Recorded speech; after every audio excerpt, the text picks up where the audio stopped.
बिस्मिल्लाहिर्रहमानिर्रहीम। नाज़रीन अस्सलाम वालेकुम। आप देख रहे हैं जी अपना फैमिली चैनल पुंछ टीवी और मैं हूं आपका अपना हारून कियानी। और नाज़रीन आज हमारे साथ एक बहुत ही ख़ास शख्सियत मौजूद हैं जनाब, आपकी जाने पहचानी जनाब साबका मुशीर हुकूमत, सियासी और समाजी शख्सियत, इल्मी और अदबी शख्सियत हैं। मेरे लिए आज थोड़ा सा मुश्किल है क्योंकि मेरे ये उस्ताद भी हैं, मेरे बड़े भाई भी हैं, मेरा इनसे बड़ा खास तल्लुक़, थोड़ी सी मजबूरी होगी, मुश्किलात तो होंगी, लेकिन बहरहाल जी आज हमारे मेहमान हैं जनाब ज़िला पुंछ की हर दिल अजीज़ शख्सियत जनाब मोहतरम खालिद अशरफ साहब। सर अस्सलाम वालेकुम। वालेकुम सलाम। सबसे पहले तो आपका बड़ा शुक्रिया जी पुंछ टीवी के लिए आपने टाइम निकाला जनाब। बहुत शुक्रिया अरुण, आप मेरे पास तशरीफ़ लाए और ये मेरे लिए भी ऑनर की बात है कि मेरा एक शागिर्द मुझसे इंटरव्यू लेने पहुंचा। लव यू सर, बहुत शुक्रिया नाज़रीन, क्योंकि खालिद साहब जो हैं वो खालिद अशरफ साहब मेरे उस्ताद भी रहे हैं, बाकायदा मैंने इनसे पढ़ा है। थोड़े थोड़े कान भी वो रगड़ लेते थे, लेकिन मैं लाइक स्टूडेंट था इसलिए मार कम पड़ती थी। आज हम बात करेंगे जी यूनियन काउंसिल के हवाले से जो हमारे मसाइल हैं, सियासी मसाइल हैं। हल्का नंबर 5 के तो बहुत सारे भी मसाइल हैं, उन पर भी बात करेंगे। सर सबसे पहले हम आते हैं जो हल्का बंदियां हो रही हैं, यूनियन काउंसिल्स बन रही हैं, तो हम क्योंकि यूनियन काउंसिल बंगुई से हैं, यूनियन काउंसिल बंगुई को 2 हिस्सों में तकसीम कर दिया गया। फिर एक वार्ड जो है, बल्कि 1.5 वार्ड, 2 वार्डें जो है वो 2.5 वार्डें तोड़ दी गई और किसी और यूनियन काउंसिल में डाल दी गई। कोई बोल ही नहीं रहा, कुछ अजीब सी सूरत हाल है, बस बैठ के बातें हो रही हैं। क्या हो रहा है ये? देखें, मैं सबसे पहले तो इस चीज़ पे आपको ये वाज़ेह करता चलूँ कि ये जो बात आप कर रहे हैं कि इस पे कोई बोल नहीं रहा, मैंने अपनी तरफ से हिस्सा डाला, मैं बोला भी हूँ। सही स्टार्ट से जिस दिन से मैंने सुना है, मैं स्पेशली नक्कर के लोगों के साथ और फिर बंगुई के चंद लोगों के साथ मैंने इस सिलसिले में रब्ता किया सही कि ये जो चीज़ हुई है इस पे आपका रद्द अमल क्या है। सही। तो मेरे ख्याल में इसमें कुछ लोग जो डुकोला से हैं, नक्कर से कुछ लोग हैं, वो कोशिश में लगे हुए हैं। और मैं भी जो पानियाला में उस दिन प्रोग्राम हुआ, स्पेशली यहाँ से पिंडी से पानियाला इसीलिए गया था सही कि इसमें पार्टिसिपेट किया जाए। और पार्टिसिपेट के मीनिंग्स ये हैं कि ये नक्कर की जो 2 वार्डें हैं जिसमें डुकोला भी शामिल है, ये 2 वार्डें हैं, तो इसकी एक बड़ी आबादी है जो बंगुई से तोड़ के तो एक नई यूनियन काउंसिल में लगाई गई है। सही। हमें इससे कोई भी, बिल्कुल मैंने पानियाला में भी यही जिक्र किया था कि हमें कोई किसी से मुखालफत ये नहीं है कि कोई यूनियन काउंसिल क्यों बन रही है। सही। सबका राइट है, हर बंदा अपने हुकूक के लिए तकदो करता है, जदोजहद जारी रखे हुए है और रखनी चाहिए, एक अच्छी बात है। सही। अपने मसाइल हल करने के लिए यूनियन काउंसिलें डिवाइड होंगी, ज़्यादा होंगी, चूँकि आबादी यूनियन काउंसिलों में, पुरानी यूनियन काउंसिलें काफ़ी ज़्यादा है। तो जो आने वाले, अगर अल्लाह करे ये बल्दियाती इंतखाबात हों तो इनमें यूनियन काउंसिलों का डिवाइड होना, छोटी यूनियन काउंसिलें होंगी तो उनके ज़्यादा से ज़्यादा मसाइल हल होंगे। सही। ये बात तो अपनी जगह बिल्कुल दुरुस्त है। लेकिन जब तिमरोटा और जंडाला तिमरोटा यूनियन काउंसिल बनी और फिर बंगुई यूनियन काउंसिल बनी, तो मेरे ख्याल में इसमें किसी को कोई इतराज़ नहीं था। वो राइट तकसीम थी। हाँ, राइट तकसीम थी। लेकिन बाद में जब पाछियोट का मसला हुआ, वो कोर्ट में गए तो एकदम से मसला उनका अपना था। पाछियोट के अंदर या एक नई यूनियन काउंसिल जो क्रिएट हो रही है, उनके अपने दरमियान मसला था। सही। तो उसका एक बंगुई के साथ छेड़ना, मेरी समझ से ये चीज़ बाहर है कि मसला तो शर्की और उसका था जनूबी गरबी जो भी वो बना रहे हैं, उसमें बिनाका को उन्होंने उधर शामिल किया था, पानियाला पाछियोट यूनियन काउंसिल के नाम से। जब वो कोर्ट में गए बिनाका वाले, तो उन्होंने फिर अपना ये डिसीजन कोर्ट से लिया, उनके हाथ में डिसीजन आया और उसमें बंगुई की 2 वार्डें शामिल की गई। अब बंगुई जब तकसीम हुआ 2 वार्ड यूनियन काउंसिल में, तो बंगुई की आबादी जो बची थी वो 12,500 पे थी, नक्कर को लगा के नक्कर की 2 वार्डें उसमें थी। अच्छा। उसके बाद जब कोर्ट का डिसीजन आ रहा है तो नक्कर को, दोनों वार्डों को यूनियन काउंसिल नई में लगा दिया जाता है।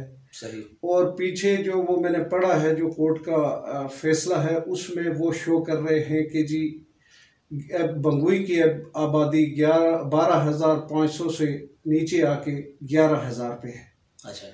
सवाल ये पैदा होता है कि क्या अब नक्कर की, ये आप सब लोग, हर बंदा यूनियन काउंसिल का जानता है कि नक्कर जो वार्डे हैं ये यूनियन काउंसिल की बड़ी वार्डे हैं। यस। आबादी के हिसाब से बिल्कुल।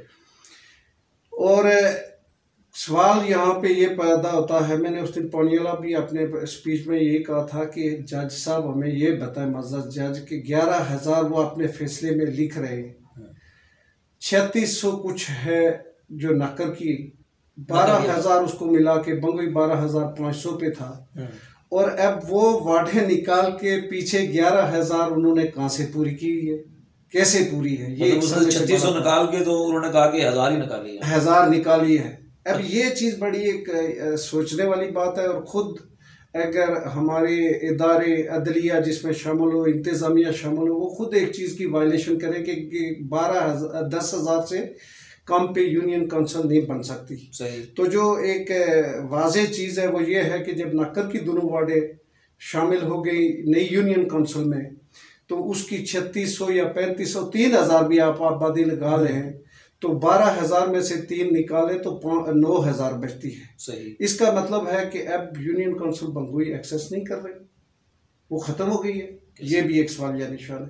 तो बहरहाल इसमें कोर्ट में भी गए हुए लोग देखें कि वहाँ से क्या फैसला। आपका कहने का मतलब ये है कि नक्कर जो है वो यूनियन काउंसिल बंगोई के साथ ही रहनी चाहिए थी हर हालत में, ये किसी सूरत में, क्योंकि हमारे भी आपने देखें हर बंदा अगर अपने लिए कोशिश कर रहा है तो ये कोशिश ये नहीं है कि किसी कबीलाई बेस पे हो, किसी बरादरी लेवल पे हो, नहीं, बल्कि फ्यूचर के हिसाब से अगर हम कोशिश कर रहे हैं तो वाई नॉट के हम नक्कर की एक बड़ी आबादी है, जालोट, डोगीनाड़ा, डुकोला, ये मिला के आज नहीं तो कल हमारी ये एक नई यूनियन काउंसिल बन सकती है। सही है। अगर नक्कर को ले जाया जा रहा तो हम कल कहाँ पे जाएंगे, सोचने की बात ये भी सही है। तो इसलिए इस पे मैं समझता हूँ कि यूनियन काउंसिल स्पेशली बंगोई के लोगों को कोई भी अपनी जगह नहीं दे, किसी को वो जाने दे रहा। अजीब यूनियन काउंसिल की वार्डें टूट के चली गई, और मेरे ख्याल में मैंने नहीं सुना कि बंगोई का कोई इस तरह सामने आके कोई भी नहीं, बल्कि पुंछ टीवी ने तो लोगों से बात भी की कि यार अगर आप कोई बात करना चाहते हो तो पुंछ टीवी हाजिर है, लेकिन लोग खामोश हैं। नहीं, वो असल में अपने सियासी सबके सियासी गेमे हैं। हाँ, ये भी सियासत खेल रहे हैं, लेकिन अपनी आने वाली नस्लों के लिए नहीं सोच रहे। ये अपने वोटों के लिए सोच रहे हैं कि मैं आज ये बोल गया, कल जो दूसरी नई यूनियन काउंसिल बन रही है उसकी लोग मेरी मुखालफत शुरू कर देंगे, या इस तरह का ये एक सोच सियासी, मैं इसको सियासी सोच भी नहीं कहूँगा। सियासत में एक्चुअल चीज़ होती है कि मुस्तकबिल के बारे में आने वाली नस्लों के लिए एक बेहतर लाए अमल इख्तियार किया जाए, ताकि आने वाली नस्लें, हम नहीं, आने वाली नस्लों को उसको फ़ायदा पहुँच सके। लेकिन हम जिसको सियासत करें, मेरे हिसाब में ये बेईमानी, फ्रॉड है, मक्कारी है, ये सियासत नहीं होती। सियासत नहीं है। नाज़रीन, बड़ी अच्छी बात उन्होंने की कि दूर देखने वाला कोई नहीं, वक्ती जो सियासी फायदे हैं कि फ़लाँ नाराज़ हो जाएगा, फ़लाँ को राज़ी करना है, ये राज़ी और खुश करने के चक्कर में जो है वो हमारे 75 साल गुजर गए, कुछ हासिल नहीं हुआ, आगे भी मेरा ख्याल है कुछ हासिल नहीं होना। अच्छा, ये तो तकसीम चलती रहेगी, आपका क्या ख्याल है, बल्दियाती इलेक्शन होगी?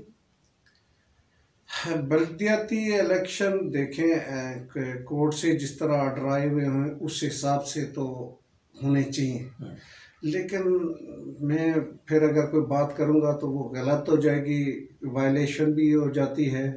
लेकिन कोर्ट का डिसीजन अगर आपको याद हो तो मेरे ख्याल में नून लीग के दौर में भी आया, ऐसा हुआ था, और फिर ऐसे ही पंगे डाल के उसको खत्म कर दिया। हाँ, खत्म कर दिया था। तो मेरा नहीं ख्याल कि बल्दियाती इलेक्शन हो। अगर खुदा न ख्वास्ता बल्दियाती इलेक्शन होते हैं तो उन बल्दियाती इलेक्शन में आप किसी भी सूरत में, किसी भी नौयत में मैदान में उतरेंगे या नहीं? देखें, इसमें मैं पुंछ टीवी की वसातत से ये कहना चाहूँगा कि मैं आपसे ये चीज़ शेयर नहीं करना चाहूँगा, बल्कि मैं अगर मेरा ऐसा कोई पार्टिसिपेशन का कोई वो हिस्सा बना तो मैं उन लोगों के पास जाऊंगा जहाँ से मेरा चुनाव होगा, या जिनके पास मैंने बाद में जाना, मैं पहले उनके पास, पहले आवाम के पास, मैं पहले उनके पास। क्या बात है, बड़ी अच्छी बात की। ये होता है सियासी कारकुन, और ये होता है सियासत के सबसे पहले हमने उन लोगों के पास जाना है जिन लोगों की वजह से हमने आगे जाना है। पिछले दिनों क्योंकि एक सोशल मीडिया पे क्योंकि सारे ही लोग जो है वो डायरेक्टर और पूरा चैनल लेके बैठ जाते हैं, तो खबर आई थी कि खालिद अशरफ साहब मैदान में उतर रहे, और मैं वाहिद आदमी था, मैंने आपसे पूछा था और आपने कहा था कि ऐसा कुछ नहीं है, और फिर मैंने खबर दी थी, और मैंने उस वक्त भी आपको ये बताया था कि मैं अवाम के पास। अच्छा, ये तो एक बात। अच्छा, दूसरी बात ये देखें जी कि पूरी हमारी जो 2017 की मरदमशुमारी है, मेरा ख्याल है कि जितना फ्रॉड और जितनी करप्शन और जितना बुरी ये मरदमशुमारी इससे पहले कभी नहीं हुई। देखिए, मरदमशुमारी वो जिस तरह मैंने आपसे जिक्र किया था पहले भी एक दिन के जी, मरदमशुमारी का एक तरीक़ाकार जो होता है या मरदमशुमारी क्या होती है कि आप एक घर में जा रहे हैं। बाज़ लोगों को ये है बहुत सारे लोग इस चीज़ पे हैं कि मरदमशुमारी जो वोटिंग लिस्ट होती है वो मरदमशुमारी होती है, वो नहीं होती। मरदमशुमारी ये है कि मैं किसी घर में जा रहा हूँ, मेरी ड्यूटी लगी है कि जी यहाँ की काउंटिंग करनी है कि कितनी आबादी है। सही।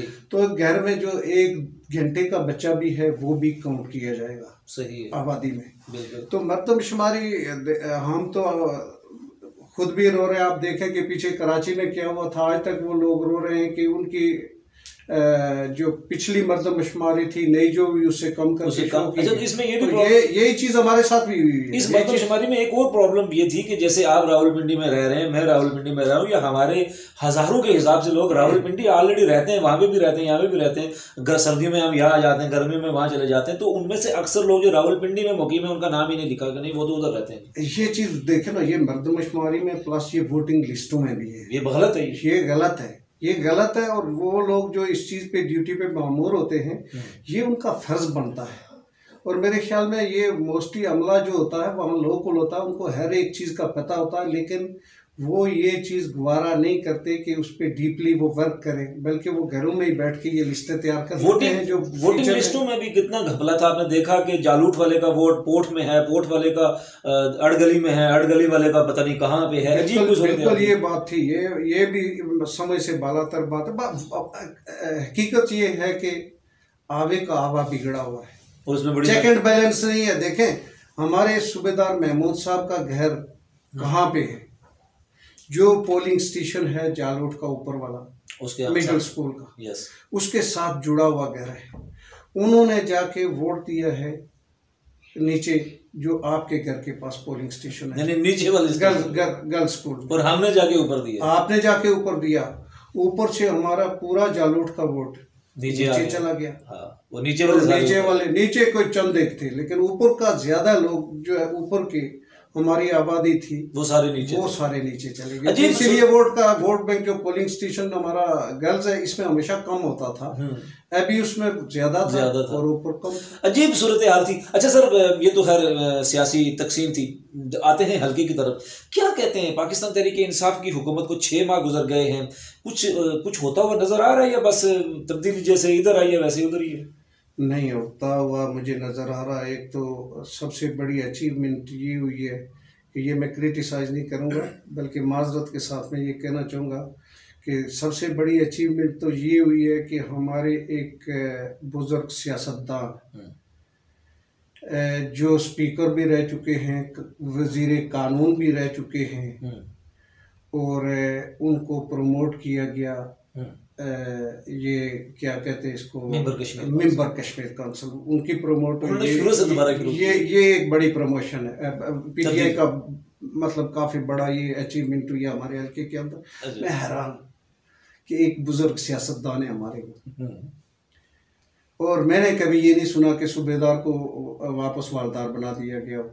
ये बात है, सूबेदार भी नहीं बल्कि मेजर तक। बहुत अच्छी, मैं बहुत कदर करता हूँ, सही है, बहुत कदर करता हूँ सियाब साहब की। वो हमारे बुजुर्ग सियासतदान हैं, हमारे हल्के की पहचान है।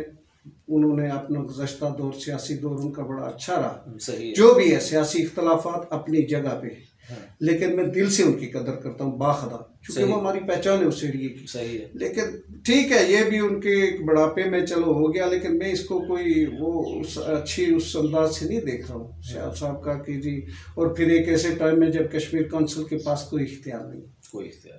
अच्छा, हमारा जो हल्का नंबर 5 है, हल्का नंबर 5 में आप क्योंकि इलेक्शन में आप भी इन्वॉल्व थे, आपने देखा भी है कि मसाइल के अंबार हैं।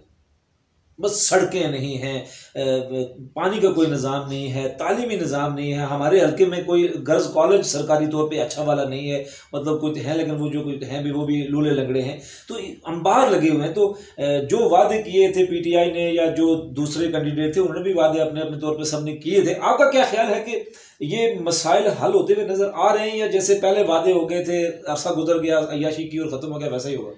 देखिए, मेरे ख्याल में हमारे हल्के में इसमें कोई शक नहीं है कि स्पेशली जब अल्लाह मग़फ़िरत करे सगीर की, जब कश्मीर काउंसिल का वो मेंबर बना तो एक अच्छा उसने परफॉर्म किया उसने, इसमें कोई शक नहीं है, उसने बहुत अच्छा परफॉर्म किया था। उसके बाद वो एक सियासी ढांचे में चला गया जिसको MLA और वज़ीर और मशीर और ये कह रहे हैं, जहाँ से काम होते पूरे कश्मीर में हमारे हल्के में दिखाई नहीं देते। सही है। ये सिर्फ एक यही है कि जी इलेक्शन के टाइम हमारी अपनी गलतियां हैं, हम गलतियां करते हैं, गलतियों पे गलतियां करते हैं, मैं करता हूँ, मैं आप नहीं कर रहा हूँ, मैं करता हूँ।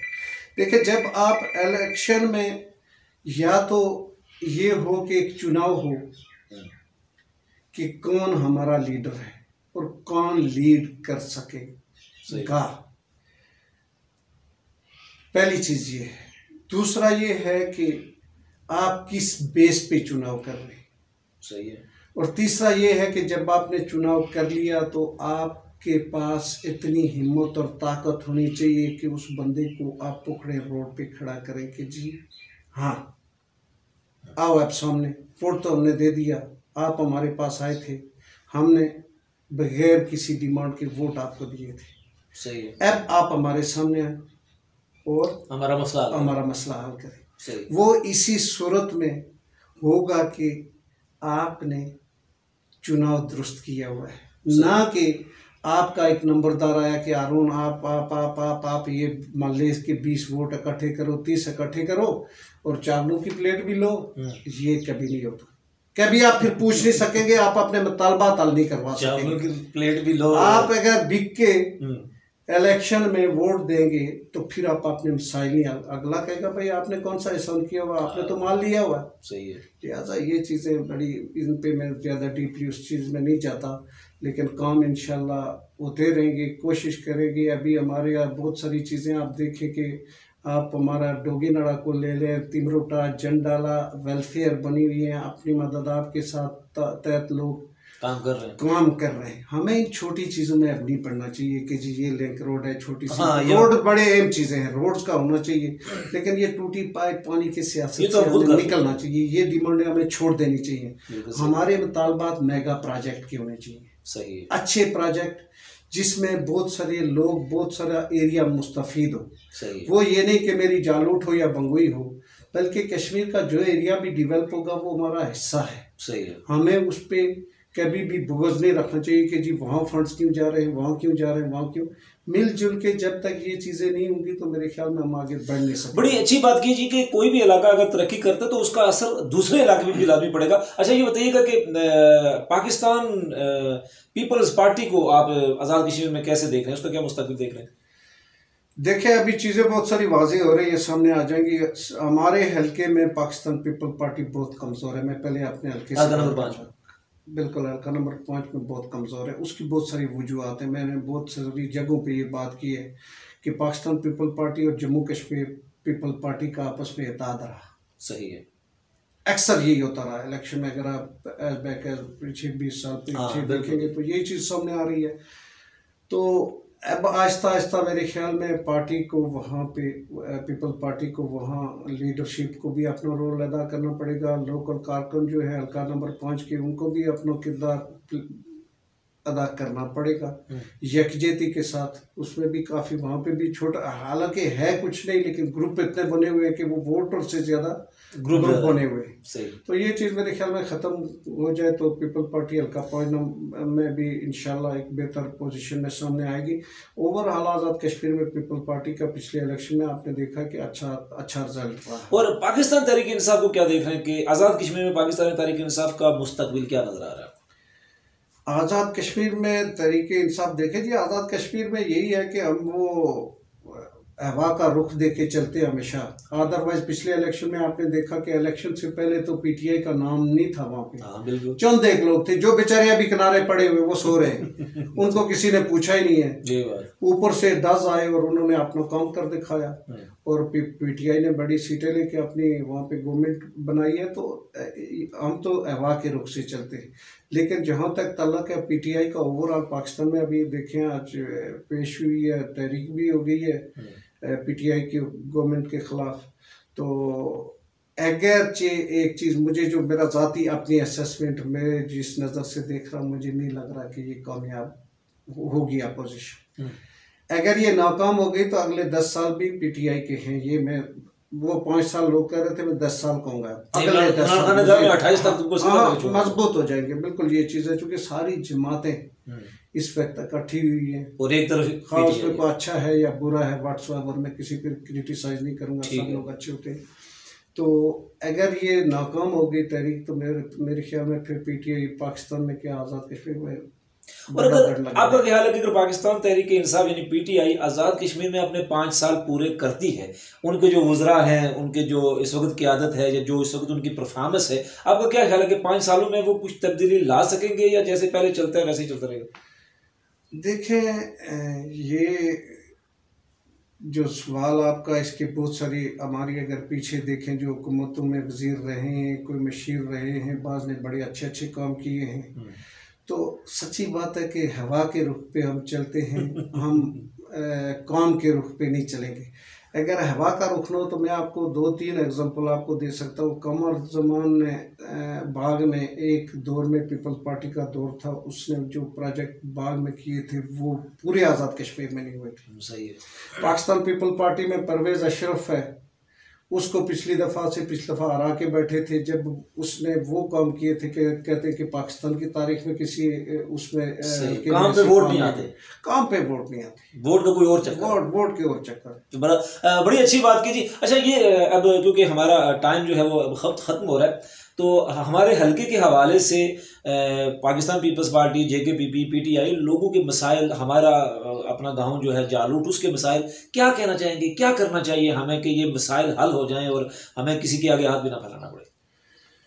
देखिए, मसाइल का जिस तरह मैंने बताया कि अब हमारी वेलफेयर वगैरह है, जिस तरह आप देखें कि मैं देखता होता हूँ टाई से वेलफेयर स्टार्ट होती हैं, बनी है, पाछेवट में बनी है, वो लोग छोटे छोटे काम कर रहे हैं, छोटी लिंक्स रोड वगैरह इस तरह के, प्लस यतीम बच्चों का वो कर रहे हैं, कफालत कर रहे हैं, ये एक बड़ा अच्छा। और हमारी जालूट वेलफेयर ट्रस्ट भी माशाल्लाह मैं इसी तरफ आ रहा था, फिर आप बंगुई में आ जाए, वहाँ पे भी बनी हुई है बेनाका पाड़ाटी, और जालूट में जो हमारी वेलफेयर है माशाल्लाह उससे कार्ड का है, माशाल्लाह, क्या बात है, और बहुत अच्छे अच्छे वो काम कर रहे हैं। सही, उसमें आपने देखा होगा कि बहुत सारे बच्चों की कफालत है। अच्छा, बहुत सारी जो वेलफेयर है वो तो कफालत के हवाले से कर ही रही है, लेकिन जालूट वेलफेयर ट्रस्ट को ये क्रेडिट जाता है कि हमने दिगर मसाइल पे आगाही प्रोग्राम्स भी किए हैं, मंशियात के हवाले से, हेलमेट के हवाले से। मैं उसी तरफ आ रहा हूँ। और पिछली दफ़ा भी एक प्रोग्राम हुआ था, उसमें मैं जा नहीं सका चूँकि मेरी सेहत भी बाज़ का थोड़ी इजाज़त नहीं देती। तो ये चीज़ जो है, ये सारी वेलफेयर अगर इस तरह मिलके, फिर इसी तरह का एक हम अपनी यंगस्टर के अंदर ये अवेयरनेस पैदा करने की ज़रूरत है। देखिए, मुझे दुख होता है कि डोगीनाड़ा में जब पहले ये रोड का इन्होंने काम स्टार्ट किया, उसके बाद वहाँ के यंगस्टर ये कहने लगे कि जी आइंदा के इलेक्शन में हम ये ना वो कर देंगे, किसी को यहाँ पे दाखिल नहीं होने देंगे, हम अपने काम खुद कर रहे हैं, और इलेक्शन में वही नारे लगा रहे हैं, और इलेक्शन में बेचारे वो फिर गए चावल के पीछे भागते हुए नारे लगा रहे हैं। माजरत के साथ में ये कहूँगा, यंगस्टर बड़ा अहम रोल प्ले। आखिरी सवाल है कि यूनियन काउंसिल की जो तकसीम हुई है, मैंने बहुत सारे प्रोग्राम्स में कवरेज भी की है, आपने भी 1-2 प्रोग्राम अटेंड किए हैं, नौजवान नज़र नहीं आ रहा, जो हमारा ख़ास तौर पे 18 से 30 साल वाला जवान है वो नज़र नहीं आ रहा इस तकसीम में, ना उसको पता है कि ये क्या हो रहा है। तो ये इनको कैसे, नौजवानों को कैसे लाएंगे इस हवाले से आगे? असल में देखें, मैंने जिस तरह पीछे बात की है कि जब चंद लोग अपने मफाद की बुनियाद पे दूसरों को इस्तेमाल करना शुरू कर देंगे, तो वो फिर जो लोग इस्तेमाल होते हैं, एक टाइम होता है कि वो हकीकत में बुझे से लगना शुरू हो जाते हैं, उनके अंदर वो जज्बात नहीं रहते, क्योंकि सच्चाई नहीं होती। यही बात है, फेस करना मुश्किल हो जाता है ना हम जब इस तरह के काम करेंगे। अब दूसरा ये है कि लाबी बन जाती है। अब लाबी, आप किसी के आगे कमज़ोर है तो आप उसके सामने खुल के बात नहीं कर सकेंगे। सही। ठीक है यार। तो मेरे ख्याल में यहाँ पे सब नौजवानों को ना करके, जो वहाँ तो कुछ ज़्यादा ही चाहते हैं कि जी वो बिनाका के साथ चले, लेकिन बहुत सारे मैंने देखे हैं कि जो नहीं भी चाहते। तो उन लोगों को फिर जालोट में है, फिर बंगोई का ये डोगीनाड़ा का ये एरिया, इन सब का ये बनता है कि ये यंगस्टर उठे। मैंने बहुत सारों से बात की, लेकिन कोई खातर खा जवाब मुझे भी नहीं मिला। या तो पीछे सर्दी ज्यादा थी, मुझे लगता है कि अब धूपे निकले तो शायद लोग निकले। बड़ा शुक्रिया जी। नाज़रीन, आज हमारे पास साबका मुशीर हुकूमत और सियासी, समाजी, इल्मी, अदबी शख्सियत और मेरे उस्ताद मोहतरम जनाब खालिद अशरफ साहब आज हमारे मेहमान थे। पुंछ टीवी पे कोशिश की हमने कि उनकी बातें आप तक पहुँचाएँ, और पुंछ टीवी के लिए रेगुलर पहला इंटरव्यू था, और कुछ मुश्किलात भी थी क्योंकि मेरे उस्ताद हैं तो मैं भी कहीं फंसा हुआ था। अगर कोई गलती कोताही हो तो उसकी हम माजरत चाहेंगे। नाज़रीन, हमारा जो चैनल यूट्यूब पे है, यूट्यूब पे चैनल को आप सब्सक्राइब कर सकते हैं, लाइक और फॉलो कर सकते हैं, और जो फेसबुक का चैनल है वो तो आपका अपना ही चैनल है जी, देखते रहिए पुंछ टीवी। अपने मेज़बान हारून कियानी को दीजिए इजाज़त जनाब मोहतरम खालिद अशरफ साहब के साथ। अल्लाह हाफिज़।